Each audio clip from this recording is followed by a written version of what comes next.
श्री गुरुदत्त राजमूर्ती ओवाळितो प्रेमे आरती।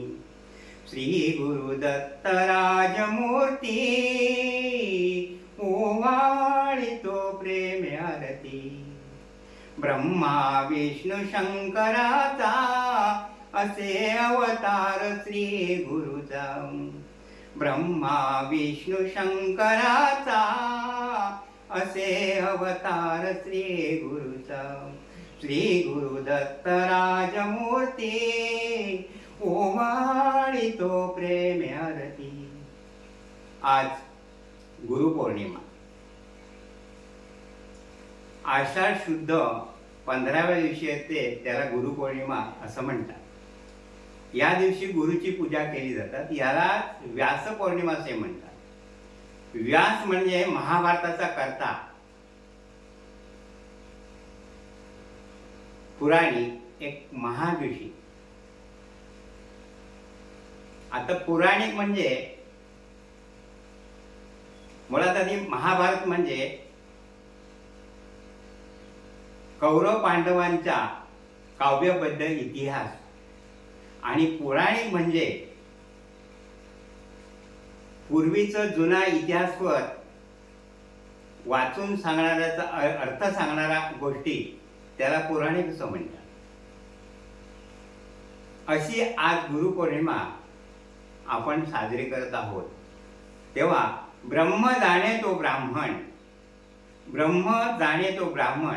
आपण कुठल्याही धातू पाषाणाची मूर्ती केली आणि देवळात त्याची स्थापना केली तर ब्राह्मणाने त्यावर मंत्र टाकल्याशिवाय त्याला देवरूपपणा येत नाही।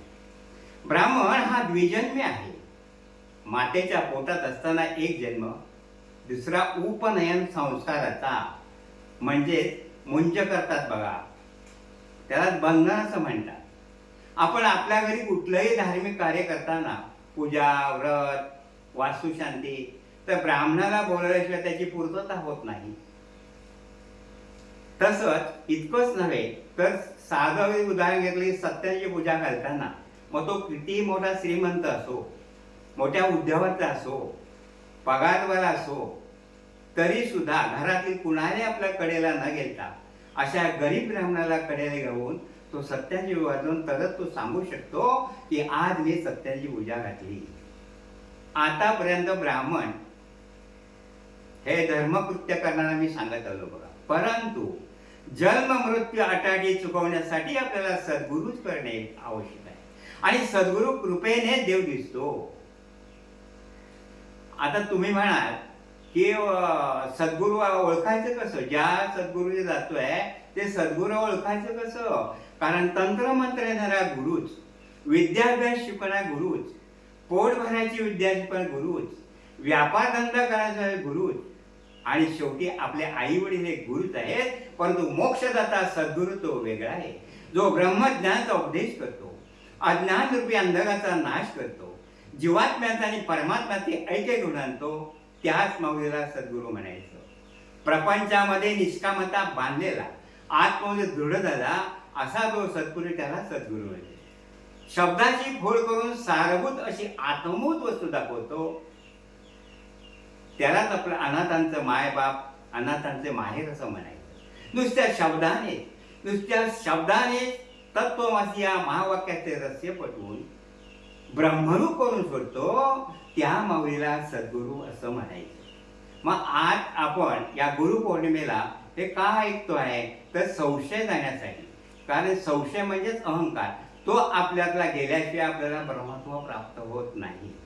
तेव्हा शास्त्र प्रचिती, गुरु प्रचिती आणि आत्मप्रचिती म्हणजे शास्त्र सिद्धांत, गुरु उपदेश आणि स्वानुभव हे जिथे एकरूप झालेलं आहे, त्याच माऊलीला सद्गुरू तिथेच आपण थांबायचं आहे। त्याचप्रमाणे आपल्या घरी एक 10 माणसाचं कुटुंब असतं बघा, त्यामध्ये एक चालक ठेवला जातो की याने मुलांचं शिक्षण, त्याच्या वया, पुस्तकं, कपडा, अन्न सगळं पुरवतात। आणि असं करत असता त्याला संसारात कधी तो अडतो आणि तो म्हणतो अजून मला मार्ग सापडत का नाही। मग तो शुद्ध मार्ग कुठे सापडतो तो आपल्याला सांगता आला पाहिजे। मग जेथे आत्मश्रवण आणि हरिकथा निरूपण चाललेलं असतं तिथे शुद्ध मार्ग सापडतो. आता प्रश्न आला, आत्मश्रवण म्हणजे काय आणि हरिकथा निरूपण म्हणजे काय? आत्मश्रवण म्हणजे सगुण लीलांचं श्रवण आणि हरिकथा निरूपण म्हणजे परमार्थ विवरण म्हणजे चर्चा चालत तिथे शुद्ध मार्ग सापडतो. आज आपला अशा ठिकाणी सराचा विचार चाललेला आहे, अशा ठिकाणी शुद्ध मार्ग सापडतो. त्याचप्रमाणे आपण सगळे विश्रांती आज गुरुपौर्णिमेच्या निमित्ताने घेत आहोत. ते नेमकं कुठे घेत आहे? तर ज्याचं हृदय ब्रह्मज्ञानाने रंगलेलं आहे, बाहेरून निष्ठेचं भजन आणि ज्ञान आणि क्रिया ते एकरूप झालेले आहे, अशाच माऊलीला सद्गुरू म्हणतात आणि त्या ठिकाणी आपण विश्रांती घेत बसलेलो आहोत. आता एवढा माऊलीने बोध आपल्यापर्यंत पोहोचवला, तर माऊलीचा समोरील शिष्य कसा असायला पाहिजे? प्रथम म्हणजे तो सद्गुरूंच्या वचनावर विश्वास करणं निष्ठावंत पाहिजे, सद्गुणी पाहिजे, परोपकारी पाहिजे, धैर्यवान, नीतिवान, युक्तिवान, वेगी, जगमित्र पाहिजे, सर्व गुण संपन्न पाहिजे, गर्भ श्रीमंत नसावा आणि महत्वाचं म्हणजे संसार दुःख भोगलेला, अंतकरणाने पोळलेला आणि गांधलेला जो आहे तोच खरा मोक्षाचा धनी जोडतो. त्याचप्रमाणे अगदी थोडक्यात सांगायचं म्हणजे भक्त कसा असावा?